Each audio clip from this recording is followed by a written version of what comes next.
Well, these candidates are super busy, dashing here, there and everywhere, so what better way to snatch some time with them than in a car, where they can't escape?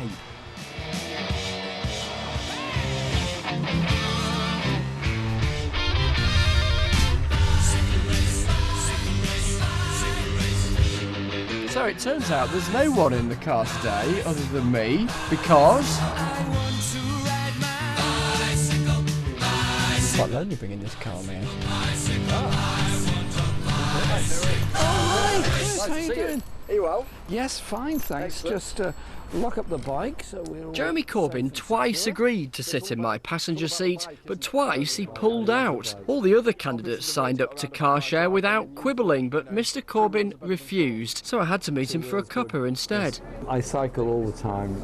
Actually, I've got a confession to make, a rather naughty secret. I've got two bikes. Two bikes, Corbyn. It was two Jags Prescott, it's two bikes Corbyn. You've got it. I'm sorry. It's a scoop for you. Is that a help? Absolutely. Can you cope with this? Excellent. Explain to me, what has happened in politics this summer? Because for many people, you've gone from being a backbencher they've probably never heard of to the biggest name in politics in the space of 3 months. Well, we went into this election because we wanted there to be a real debate and real choice, and with great difficulty we made it on the ballot paper. I realised many of my colleagues were very reluctant to nominate me, and I thank them for it because they were giving a democratic choice. And what's been unleashed, and that's the best way of describing it, is a whole lot of people who want to have a debate about the politics of austerity, want to have a debate about the nature of our society and where things are going. Is what we're hearing an explosion of voices that for years were ridiculed within the Labour movement? It's people offering their ideas. It's older people coming back to Labour who were put off by a combination of private finance initiative and wars, and it's a lot of young people who've been written off as being a non-political generation. They've come into this because there's space, because it's open, because it's a discussion, and because the fundamental point I'm saying is there's a whole lot of policy ideas I've put forward on a huge range of subjects. They're not the last word, they're not a encyclical from the top of the mountain, they are ideas. How much do you think this is also about the fact that you're different from what is seen to be the very typical political class? I've always approached politics on the basis that you should stay where you've come from and represent them as best you can, and that is the important role of a Member of Parliament. You're there to represent a community, sometimes to raise very difficult issues, sometimes to make yourself very unpopular in raising them, but that's the job you have to do. What would a Corbyn Britain look like? Well, it wouldn't be a Corbyn Britain, it would be a Britain of people. So this is not some big personality trip by any manner of means. What I want to see is a value-ridden society where we develop an economy which is diverse and an economic policy that's inclusive of everyone. And so I would want to see investment in green energy jobs, in manufacturing jobs, and looking at the skill levels we have in Britain. The other one is the social security system and welfare state. I find it beyond belief abominable, the way in which we join in this sort of routine abuse of people who are legitimately claiming benefits to which they're entitled in order to make ends meet.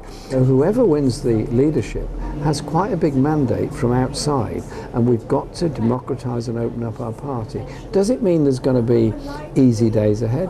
No, there's going to be, I'm sure, complicated days ahead, but my view is we've got to challenge the austerity agenda of the government. We've got to challenge the levels of inequality in Britain, and that's what I'm keen on doing. People have been throwing rhetorically all sorts at you, and I don't know, it must be tempting to lash out, but you never do, and you say, look, you don't do that. And how important is it that kind of civility is returned to debate? You and I are sitting here in this lovely cafe in Finsbury Park, having a perfectly civil, reasonable conversation.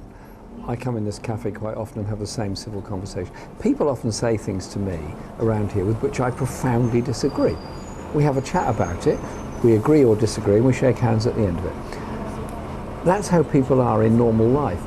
So why is it that members of Parliament feel that they're on the theatrical stage of the floor of the House of Commons, it's okay to be as abusive as you can think of about the person opposite you, and it's a sort of faux drama and all this, or to throw things in the media which is just plain abuse of the individual and constantly calling into question their character.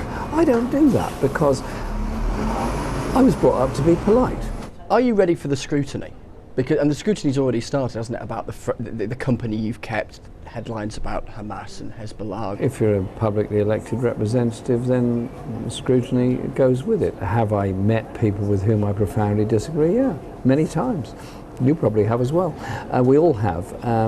Do we want to bring about a long-lasting, serious peace process in the Middle East? Does that mean you can do it without talking to Hamas? No, you've got to talk. And I have spoken to Hamas, but surely it's worth making the effort if that brings forward a peace process and saves lives. It's surely worth the effort. Do you want to be Prime Minister?